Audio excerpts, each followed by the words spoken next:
किसी और की होने से पहले मेरा रग रग निचोड़ के देख लेना। अगर कतरे कतरे में तू ना मिली तो बेशक मुझे छोड़ देना।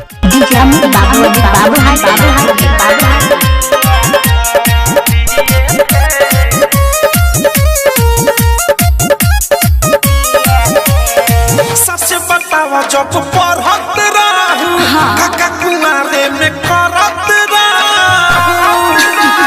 अरे क्या क्या बताऊं? सच बतावा जब पढ़त रहू काका कुमारे में करत रहू। क्या जूस मोहब्बत का पिए थे?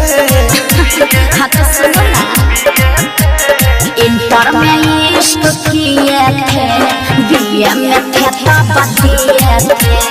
इंटर में इश्क किए थे, बीए में थे तब दिए थे।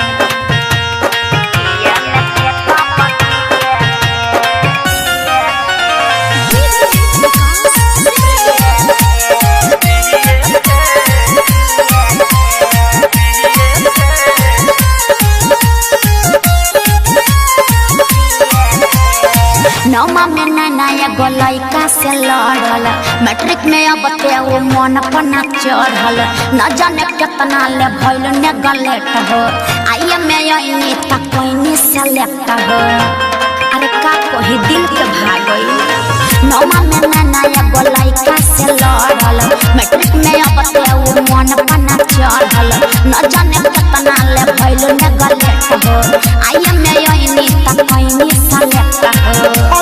गजब के बातुर कहानी एक बार औरी जानल चाहता हूँ। लव लेटर किसी का लिए थे? अरे सुनिए ना, इंटर में इश्क किए थे, बीए में थे तब दिए थे। इंटर में इश्क किए थे, बीए में थे तब दिए थे।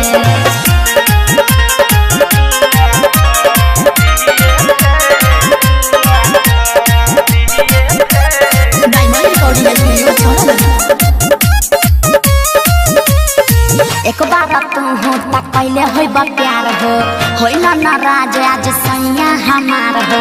कोई सवाल तो तकाल हम बतैनी, पहर बारात बात एगो छुपैनी।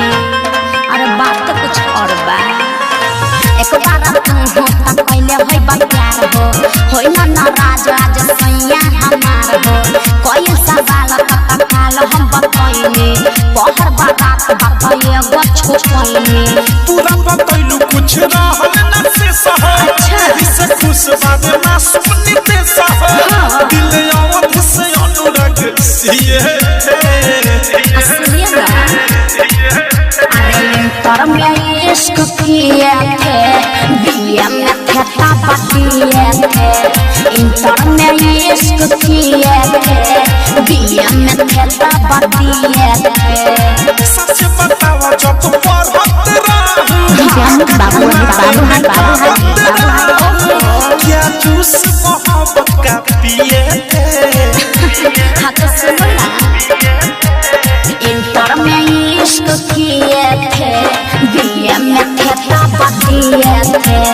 इंटर में इश्क किए थे, बीए में थे तब दिए थे। क्या समझावे?